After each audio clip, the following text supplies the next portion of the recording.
Happy Halloween! I just popped on like 30 seconds early just to make sure you guys could see me and hear me, and I'm right side up this time. Last week we had a couple of technical difficulties. I am sitting outside today, so I might regret that in a few minutes if it gets a little loud and crazy with kiddos in the background, but you know, we're just gonna roll with this. So if you are tuning in live right now, if you wouldn't mind just giving me a thumbs up that you can hear me, you can see me, and that I'm right side up. I'm actually on my phone to make sure I can like log in on my phone. Good, okay, cool. So I think I'm good to go. Happy Halloween, you guys. I am in some crazy outfit, but I gotta say, this thing is pretty comfortable. I might have to wear this each Wednesday going forward, which if you watch my Instagram, I did an Insta stories today, and I woke up really thinking it was Wednesday and was really excited for our On Air with Allie, and Ryan reminded me that it's Tuesday.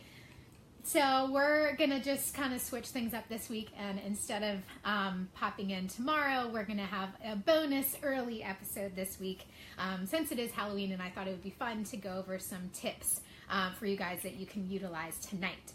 I'm gonna make this short and sweet to go over a couple of helpful tips for you guys. I know you all are crazy busy getting last minute preparations for trick-or-treating with your friends or for your kiddos. So anyway, welcome to episode 9 of On Air with Allie. This is typically, again, usually on Wednesdays, but it's Tuesday, it's Halloween, we're gonna roll with it. Today, I have 11 Halloween photography tips for you. A ghoulish guide to take your photos from scary to scary good. See what I did there? So while you're listening or shortly before you go out tonight, make sure you're charging up your phone, you're clearing your phone so you have space to take photos and videos tonight. So back it up and then delete that the deleted items folder so your phone is clear and ready to go. Charge up your camera, clear your memory card so you're ready to rock and roll.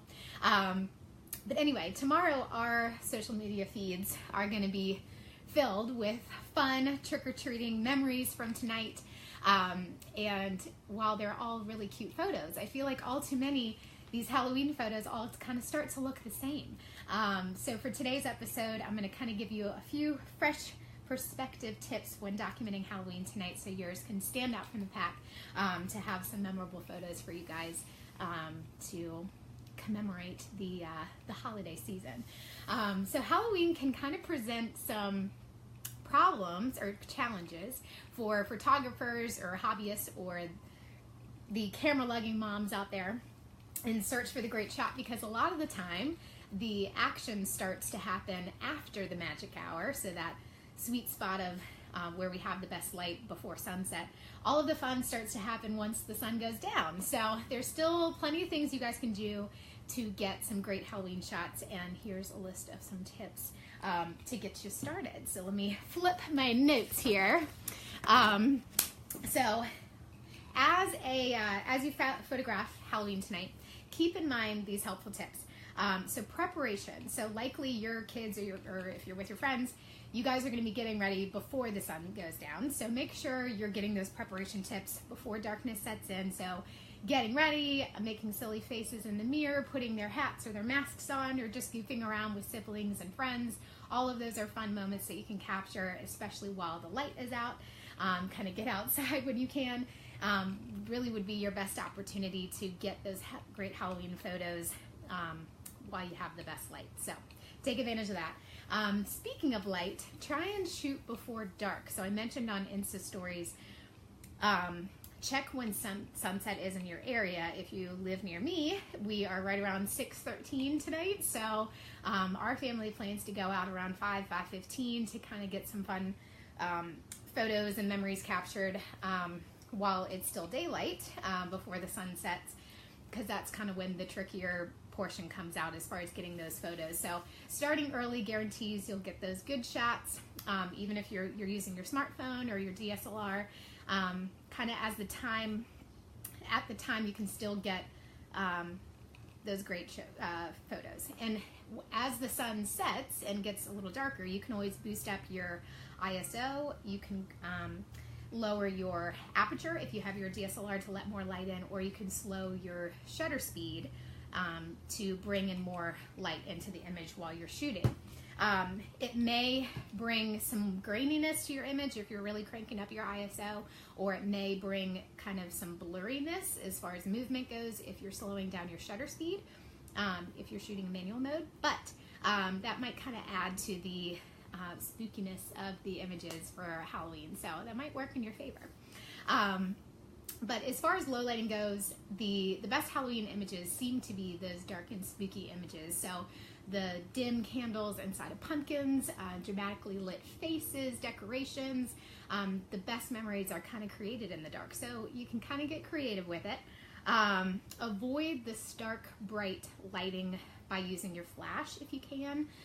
Again, try and use those tips I just mentioned as far as cranking up your ISO, lowering your shutter speed, or lowering your aperture on your DSLR to get more light into your images. Again, you might have a little bit of blurriness or graininess to your images, but it kind of adds to the spookiness of the image, I think. And if you have a tripod, throw it in the wagon or whatever if you're bringing that with you. That's always great to use for group shots and stuff too. So just to keep that in mind for the low lighting shots. Finding your points of interest, so your focal points. So we've talked about this some on previous episodes. And yes, I'm in a full-on onesie, just in case you didn't know. But when you're about to capture the shot, just be thinking in your head kind of what is the most interesting part of this image. So kind of try and find fresh and fun perspectives when you're taking the shot. So a bird's eye view of the kids digging into the candy bag. What else am I going to say? Kind of get in front or get down on your little monster's level. So kind of get down at their eye level, not yours. And that kind of goes for when you're shooting for children photography in general, but kind of shoot from their level so you're kind of getting their full life-size reactions and excitement and stuff from the night.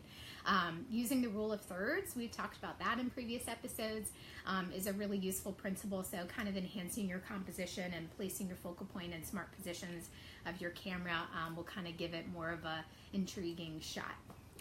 Filling the frame too, so get in nice and tight. Fill your images with lots of color, kind of adds a punch to your images as well. Photographing the details, so the decorations, pumpkin carving, the kiddos getting their costumes on, kind of their overall looks of excitement, looking in the mirror of jack-o'-lanterns, their full bags of candy at the end of the night. If your kids pass out in their costumes at the end of the night, make sure you're capturing that. If you're shooting with a DSLR, shoot with a wide aperture so you can kind of blur out the background of any other distractions that might be in your image, so you can kind of really hone in on what you're focusing on to shoot. For group photos, a tripod is always great, or a selfie stick or something like that. If you're bringing along a wagon or a backpack, throw that in there. Have your costumes, your subjects kind of act the part of their costume, if you will. That kind of helps make for a fun photo as well. But don't forget the candid action shots. So dads, I'm talking to you. If mom is, holding hands with the baby or your toddler walking down the street, get that shot. Mom will want it. She's most likely the one behind the camera tonight for the most part. So dads, you can get in there and take these photos too. But siblings running to the neighbor's house, kind of in between houses, that's always a fun, and break out the video, get some slow-mo videos too. That's kind of fun. But don't seek perfection. I've learned this today, actually. If you are on Instagram and follow me there, you'll see that I had this really cute, I'm looking over here because this is where it is, but it was a white backdrop with lots of candy, and I was planning to do a little impromptu photo shoot with Michael. And out of the 100+ images I took in about 10 minutes, or 5 minutes, I maybe got one keeper that I'll post after this so you can see. So a crooked mask or an oversized costume or a crying Batman, all are kind of part of the Halloween charm. So capture the true moment and don't get too wrapped up in having the shot be perfect. So speaking of imperfection, don't forget about the chocolate smeared face aftermath. So when your kids come home, kind of get the fun pictures of your kiddos sorting the candy. I know my brother and I would always do that, and we would count every piece to have sibling rivalry on who actually got the most candy that night. So whether they're sorting through it or hoarding their candy or wearing it all over their face, make sure you're getting those aftermath photos too. I feel like I'm talking really fast, but I don't want to take up a lot of y'all's time tonight. So a couple more points. So most importantly, of course, don't be afraid to overshoot your pictures, especially tonight with it being tricky lighting situations, with it being nighttime outside. You'll probably get a lot more bad shots than you do good shots, but the good ones you get will be great. So just make sure you're clicking away. Halloween only happens once a year, and likely you're only going to be going through the neighborhood once unless you really want to annoy your neighbors. My brother and I, side note, one of our favorite memories is trick-or-treating together around. We had a really big neighborhood, and we would go through the whole neighborhood with a pillowcase, not the little pumpkins of candy. We used a pillowcase to hold our candy. And once we went through the whole neighborhood, we changed outfits, costumes, and went through the neighborhood again. So if you're that ambitious, go for it. But taking outstanding Halloween pictures really uses the same principles that you would for any type of photography, but with a few little fun twists along the way, especially kind of stepping up your game for the nighttime portraits out there. But just getting those Halloween pictures sure to capture the essence of the season. So hopefully these tips were helpful for you. Wishing everyone a fun and safe and happy Halloween. And I can't wait to see all of the photos that you guys have captured. Just a reminder, won't be going live tomorrow, which is typically when I go on Wednesdays, since today was kind of a bonus feature. So I will see you guys next Wednesday. Have a great weekend. Thanks for watching, and I'll see y'all next week. All right, bye.